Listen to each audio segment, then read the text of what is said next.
కీర్తనల గ్రంథం 62వ కీర్తన. నా ప్రాణము దేవుని నమ్ముకొని మౌనముగా ఉన్నది. ఆయన వలన నాకు రక్షణ కలుగును. ఆయనే నా ఆశ్రయదుర్గము, ఆయనే నా రక్షణకర్త. ఎత్తైన నా కోట ఆయనే, నేను అంతగా కదిలింపబడను.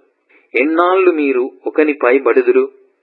ఒరుగుచున్న గోడను, పడబోవు కంచెను ఒకడు పడద్రోయునట్లు మీరందరూ ఎన్నాళ్ళు ఒకని పడద్రోయ చూచుదురు? అతని ఔన్నత్యము నుండి అతని పడద్రోయుటకే వారు ఆలోచించుదురు. అబద్ధమాడుట వారికి సంతోషం. వారు తమ నోటితో శుభవచనములు పలుకుచు అంతరంగములో దూషించుదురు. నా ప్రాణమా, దేవుని నమ్ముకొని మౌనముగా నుండుము. ఆయన వలనని నాకు నిరీక్షణ కలుగుచున్నది. ఆయనే నా ఆశ్రయదుర్గము, నా రక్షణాధారము. నా ఎత్తైన కోట ఆయనే, నేను కదిలింపబడను.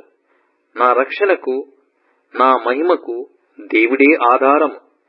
నా బలమైన ఆశ్రయదుర్గము, నా ఆశ్రయము దేవుని యందే యున్నది. జనులారా, ఎల్లప్పుడూ ఆయన యందు నమ్మికయుంచుడి. ఆయన సన్నిధిని మీ హృదయములు కుమ్మరించుడి. దేవుడు మనకు ఆశ్రయము. అల్పులైన వారు వట్టి ఊపిరి అయ్యున్నారు. ఘనులైన వారు మాయస్వరూపులు.